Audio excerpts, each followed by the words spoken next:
This is Barrels and Barrels, a bourbon and baseball podcast, with your hosts, Brandon Spinner and Michael Burns. And welcome into another edition of Barrels and Barrels, a bourbon and baseball podcast. I am Brandon Spinner, as always, alongside one of my best buddies, Michael Burns. Mikey, how you doing, my man? Doing pretty good. I am excited for what we got tonight for another bourbon or whiskey review. So, yeah, we're always happy to see a package come from you, Brandon. Yeah, we've had a couple of them come here the last couple of weeks and months, and we're jumping into another highly sought after bottle. I grabbed this. Actually, I did not grab this. I have to give a shout out to a friend of mine, Kristen Swilly. She grabbed this for me because I was at work.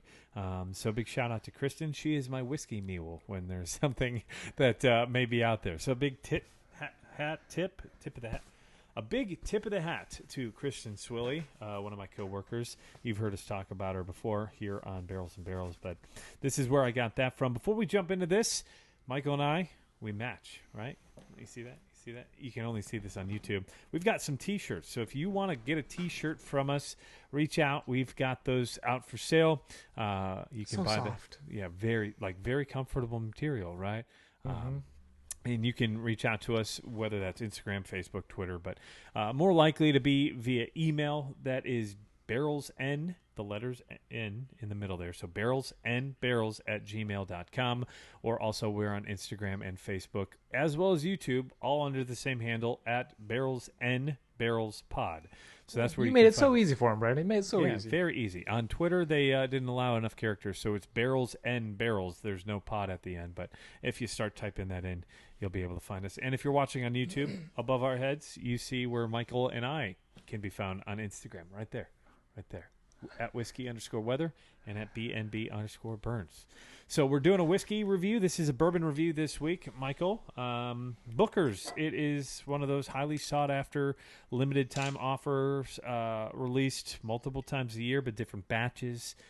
This is the Booker's 2203. This is called the Kentucky Tea Batch. It's been a highly rated one, as we just saw. Fred Minnick, I think, rated it, 6th on his list? 6th. Yep, 6th, I believe. So it comes in with some high praise. This comes in at 7 years, 4 months, and 14 days. It is a higher proof pour at 126.5. Which Booker's usually is, isn't it? Yeah, it's always going to be the higher pour. So I remember my first Booker's. I remember my first Booker's. This is the second Booker's I've had, but the first one that I opened, actually.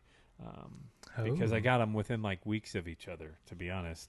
I've never been able to find them, and when I found them back in the day, I didn't have enough money to drop $80 or $90 on a bottle. I was buying that $25, $30 bottle. But so this is, again, the Kentucky Tea Batch. As always, if you've ever bought a bottle of Booker's, it comes with a card. It comes with the stamp on the bottle itself. Just that normal wine-shaped kind of bottle with the wax over the Booker's seal.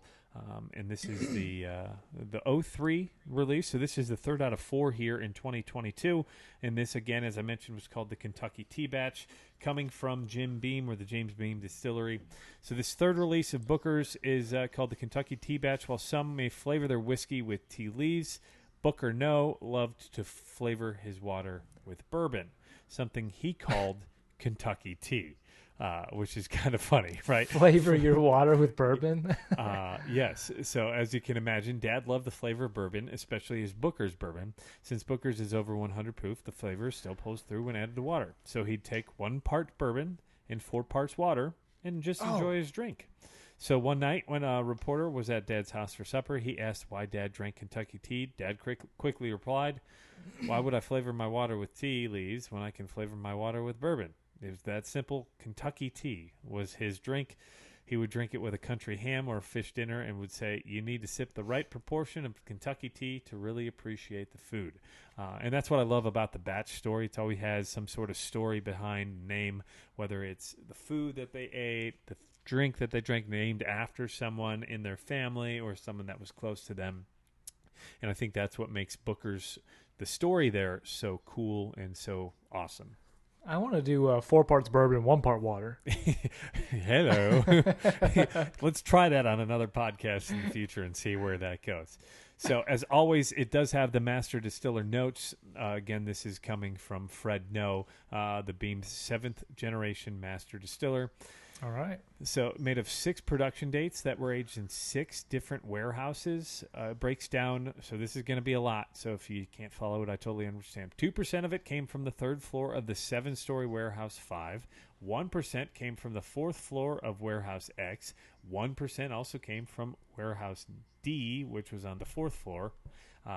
12% came from the 4th floor of warehouse I. 24% came from the 5th floor of warehouse Q. 14% came from the 6th floor of warehouse Q. Warehouse Q must have been a pretty good warehouse. And then 46%, so just about half of the barrels, came from the 6th floor of warehouse Z. So if you were able to keep that all together... No chance. Yeah, no chance. But the batch was pulled on a hot and humid day in July. Color is, what would you say? Golden? Amber? It is amber. It is darker. Yeah. It is on the darker side. So... I'm not going to look at the tasting notes because I don't want to. I will put this out there. I really have enjoyed this. If you're watching on YouTube, as you can always do. You're about halfway through that thing. I opened this on Thanksgiving. I had a pour with my buddy from whiskey, Whitetails and Whiskey. And not with him, but like we talked and I poured this. And since then, I sent out a sample to you and I sent out another sample out to, I believe it was Jason at Bourbon and Burpees. I must be dyslexic because I always say the handles backwards. You're thinking it must not be bourbon first. Right. Bourbon and Burpees, Jason out in Columbus. I either sent this to you or I sent you the little book because I also sent a sample out to Meeting Minutes, which Michael's got a picture from him. I've got a picture as well. If you haven't checked him out, go check him out. His stuff is fantastic. Oh, there it is. Merry Christmas, Michael. But as far as the Bookers, you've been able to nose it and smell it a little bit. It's got that amber and golden color to it. What is your first thoughts on the nose? I mean, cinnamon smack in the face. It is a cinnamon on the nose, very much. And I don't know if it's because of the cinnamon, but what comes to my mind is pine cone. It's like pine. And I think it's the cinnamon mixing maybe with the oak. So I get cinnamon and then pine cone. Pine cone. That's a very unique nose to it. What you got over there? Left and right nostril. Left and right nostril. I've got cinnamon. The vanilla comes through as well as that oak, which, I mean, it should for the most part. There's a nuttiness to it on the nose to me. I can't tell if it's probably more walnutty. Maybe nutmeg a little bit. I don't know if my mind is tricked because it's called Kentucky tea, but I do have some like green tea feel to the nose. Right. But there's a little bit of that. It's not terribly sweet. No. The cinnamon is very strong to me. Now I can get maybe a little bit of a mint on the nose, and I wonder if that's like part of the tea or the pine cone that you were describing. Pine cone. But now, for Booker's, for me, I had a Booker's that I bought right when it was one of the highest proof bourbons I ever bought. I actually left the saw it was 120 proof, I think, or 129 proof, and I was like, holy cow. Holy smokes. I think all I had on my shelf was like 4 Roses small batch and Woodford Reserve, and I saw 100 something. I was like, oh my gosh. Left the store, and I was like, that actually sounds kind of fun. I went back and bought it. But for me, for Booker's, at least the one I have, it is very, it drinks as it's proofed. Yep. It drinks hot. It drinks hot, but it's not always overpowering, right? Like it drinks hot, but it's not like it's not killing the flavors. Right. There's a time where the heat will take away from the flavor, and I don't necessarily get that from Booker's. I think they do a really good job most of the time at finding the right blend and finding the right flavors out of this. But if you were someone who is typically, drinking Jack and Coke, and you're like, hey, I want to try some bourbon. And I'm going to try it neat or something. This is not it. This is not something for anybody. This one, like we said, it slaps you a little bit. It drinks hot, but it doesn't kill the flavor. For me, that hotness spreads to the roof of the mouth and just carries that hole where you get then. It doesn't mess with the palate, but your mouth feels that heat. Mm-hmm. So, you had a chance to try it. I've got I'm trying to get past the heat a little bit. I wonder if I need to make a Kentucky what was it called? A Kentucky tea? Kentucky tea, which is 1 part bourbon, 4 parts water. I wonder if I want to just do 4 parts and just add a little bit of water to maybe tame that to pull out some flavors. I'm sure it will tame with a drop of water. As far as just off the bat, what do you get anything on the palate with the sip? I do get that cinnamon. Caramel comes in with after that cinnamon. Definitely. I'd say that's the strongest aspect of it I'm getting is caramel. But it's not sweet caramel. It's just the flavor. So this is not actually. I was about to say it's not sweet, but if I'm just sitting here and let that thing linger, it's getting sweeter. So I took a little sip that time. If you watch the documentary Neat, and he says, "Oh, take the littlest sip to coat your mouth." If you do that with something hotter like this, it's easier to pour. You get less heat and more flavor out of it. So this is definitely a sipping whiskey. I've also heard that if you take it and let the sip linger in your mouth and take a breath out to where you blow the ethanol from the whiskey out of your mouth, you'll be able to pull in a lot more of the flavor too. Have you ever tried that? No, so I try to stay away from air. I feel like the air increases the heat. So I try not to breathe too much when I've got it fresh on the palate. But I get a lot of caramel up front. The cinnamon isn't overpowering like it was on the nose. Maybe some. No, I don't get a strong vanilla. It's mostly just a caramel. No butter. What do you got, Brandon? You took a couple sips here. Yeah, it's got a woodsy feel up front. Like it's more on the bitter side up front, and I think it becomes sweeter over time. And I don't know if that's the heat talking, but to me, I get like a woodsy, bittery, like walnutty nuttiness up front that changes to almost a peanut butter butterscotch towards the end, and it has that caramel and even a little hint of tea. You search for the tea, it's there, but it's. I think that's part of my brain again thinking it's called Kentucky tea. But I had this on Christmas Day, and I didn't. What pour number though on Christmas Day was it? It was number 2, I think. Okay. Number 2. Okay. So I went from this to the Little Book Chapter 6, and I really appreciated this one a lot more than the Chapter 6. And we'll do another review on that here down the road. Get ready. But so I added 2 drops of water to this, what I got left, to see if I could tame it a little bit and make 4 parts bourbon, or maybe this is like 10 parts bourbon. 10 parts to 1 part at this point. Uh-huh. As far as the finish, it's not for a 126 proof. It doesn't last or linger as long as I would have expected it to, but it's not like it just fades away. It's there.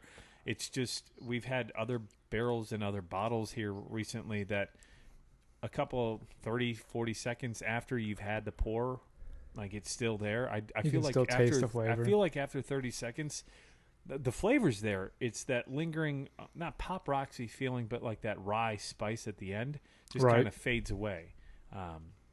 Where I kind of like when my bourbon holds on a little longer when you haven't sipped it. And maybe that's what makes this a little easier to go to right away is because you're looking for more of it. But with the water, did it change it all for you? I do. I feel like it did expand the flavor into my cheeks a little bit more. It gave it a chance to not be overpowered. But I think this is still what I was saying earlier, that it still drinks a little hot. I think it's hard to overcome unless you are purposely drinking it knowing it is hot. But if you go into this like you've never had it, you're gonna sit down at a whiskey bar and say, "Hey, you know what? Give me the Bookers." You're gonna be like, "Hot damn, this is spicy." Yeah, and what I love about the Bookers is that it comes in this cool box, right? If you're looking on YouTube, right? Some people have made it into like napkin trays for like camping and all that, but it's hot, and every Bookers is going to come in hot. I don't personally think this is overpowering to me. I think the finish maybe lacks towards the end, but it's not awful. And like, if there was one thing I would change, I think it's the finish in my mind, personally. I think the back end of the finish lacks a little something, but it comes in. It's got a lot of bitterness to it at the beginning, and then I think it gets sweeter over time. I go with, again, like that caramel butterscotch towards the end after like a woodsy, like bitter peanut brittle at the beginning. And even like that bitterness comes like with tea, right? Like most tea is bitter until you add sugar or something to it. It's not sweet right off the bat. It's got that woodsy feel. So I can see where this comes in with that Kentucky tea thought or flavoring to it. Right. So on our Barrels and Barrels Bourbon and Baseball podcast rating scale, which you can find on our Instagram page, but a quick breakdown of that, we go from Hall of Fame at the top of the top, All-Star second, and that means it's very good. It ranks above most of all the bottles out there. What, about 10%, 20% of players become All-Stars in their careers, but only 1% become Hall of Famers. Right. Everyday player is somebody that's going to constantly be on your shelf in your lineup as a baseball player. And I would say someone that you're going to crush, right? Like that's someone you depend on. And then a bench player is someone who's going to be on the team. It's a role player. It's not something. Situations. Right. Key situations when you're going for that. And then DFA, which is our final and last ranking, which means sayonara. You're not great. We don't have any value for you. We call that bottle into the office privately and tell them, you know what, you're just not going to make it. So on our scale, I think because of how hot it drinks, it's a bench player for me. It's something that I'm going to want to crave a little bit for that moment. It's not something I'm going to go to very, often. I'm not going to crush this bottle. I think just because of that level of heat. I think it's something that, hey, you know what? I could use that every now and then. It's not bad. It's just something that is a good change of pace. Mm-hmm. What about you, Brandon? So this is where you and I differ, and we say it time and time again. We should make a drinking game for our podcast of every time one of us says the cool thing about whiskey, the cool thing about bourbon. Is everybody's palates are different, right? And we drink. You and I have a different palate than each other, right? We differ, and our listeners, hopefully, somebody locks on with Michael, somebody locks on with me, because everybody has their own thoughts, their own feelings. I'm going All-Star. Really? Yeah. You've seen the bottle. I just showed it on YouTube, and for those of you who are watching on YouTube, you saw it. I'll take it out of the box again, but for those listening, you've crushed it. There's about 40% of the bottle left, and it's been open since Thanksgiving, and we're recording this right before the New Year. So 30 days? Yeah, and I've got a ton of other bottles that I've gone to over that time as well. So this is one that I feel... I've crushed. It's one, and this is why I call it an All-Star. It's one that I pour, and I go to it again, right? Not every bottle you pour... and then you have a second pour or a third pour that night from that same bottle. This is one that if I've got it, probably the only thing I'm drinking that night, because now that I'm talking and it's got that sweet feeling in my, like in the mouth feel as we described it. I thought it got sweeter towards the back half, and this makes me want to grab another drink, another sip, and then ultimately another pour. I think I texted you that on Christmas Day, didn't I? Like, man, I really enjoy this, and I've crushed it. It's 40%, 35% left. It's a little poor guy. Hot. It's a little hot. Well, now I got to go open batch 2 because now I got to get even to see where that ranks up, and I think I might be a little disappointed. But yeah, I think I'm going to go All-Star on this just because. There you go. Congratulations. It's one of those that he's been selected to the All-Star team. Yeah, you've gotten the ribbon for the NL All-Star team. He even already has the ribbon on the bottle. So I'm laughing that you put him to the NL All-Star team, yeah, by the way. I'm taking NL. you're the oh, no. You're the Empire, my man, which is the AL in our books. We're both NL guys. Oh no, I got to pick from the White Sox side of the town. Oh, yeah, I'm gonna go All-Star with this one. I think it's awesome. different. I don't think everybody's gonna love this, honestly, but I think it's either a love it and love it, or a just it's okay. And right. and that's where we fall. And it's probably going to be one of those divisive bottles for a lot of our listeners. So if you've had this, we'd love to hear what you think.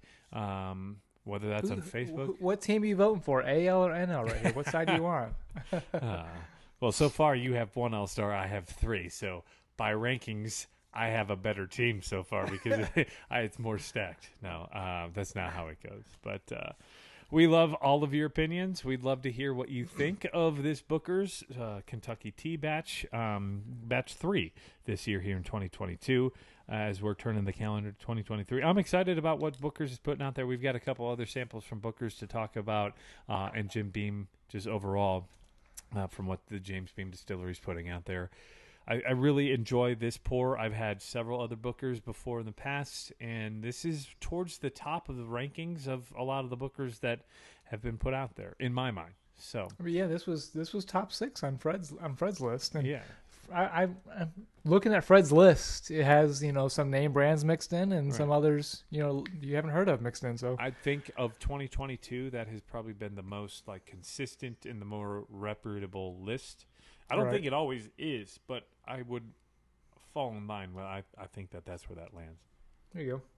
Well, congratulations, Brandon. It's always fun to find a bottle like that at All-Star. I'm glad you enjoy it. Yeah, and hopefully we can find a few more for you here down the road. So as you just heard, to recap, I gave this an All-Star rating, but Michael gave it a bench. And again, here's your drinking game. That's what makes this awesome. Is everybody has a different palate, a different thought. Also, I drank mine out of a snifter. You have yours in a Glencairn. Is that? Yes. I wonder if the glass this allows a little more of that heat to escape. So you think so? Yeah, I feel like the it's a little thicker. The mouth is the same. The mouth, yeah. I think the mouth is a little thicker and allows a little more of that to escape. It's not terribly different, but I do think that makes a little bit of a difference. So maybe I'll try my second half because I didn't pour the whole thing in my Agent Or. And we could do a recap later on, maybe in a later episode, to see if Michael has changed his mind. You never know, right? Like some players develop over time and become a better player. I need a sign right here, Brandon. Can you add this graphic? Booker's 03 is a bench player. Changed my mind. Yeah, sitting at the desk. But thank you for listening. If you've made it here so far, 23 minutes into another episode of Barrels and Barrels, a Bourbon and Baseball podcast. As you heard us early in the episode, we've got T-shirts. We also have stickers. If you'd like one of those, reach out to us. We're looking at bigger and better things here as we go into the 2023 calendar year, but also the baseball season and the bourbon release season over the next couple of months. If there's anything you want to ask us to try, or if you want to send us a sample, we'd love to take that. Reach out to us by email, which we listed earlier. But again, that is barrels, the letter N, barrels @gmail.com. Also, Barrels and Barrels Pod on Instagram, Facebook, and YouTube. Please rate us, review us here, whether that's Apple, Spotify, Google, iHeartRadio, or we're also on Amazon. Thank you so much for listening. As always, thank you for your support. Big shout-outs to all of those of you who share our stuff on Instagram and on Facebook. We can't tell you how much it means interacting to with us. you guys. Yes. Absolutely. So, Michael, any last words regarding Booker's Kentucky Tea batch number 3, or just anything going on in the world? Nope. Catch me on the flip side. Catch you on the flip side. At BNB_Burns for Michael. I am at whiskey_weather on Instagram. Thank you again for listening. We hope you have a happy, healthy, safe start to your new year. Go to the gym, because I know that was probably one of your resolutions here, and stick to that resolution. But that's all I have to say. We just thank you again for everything. Michael? Let's go.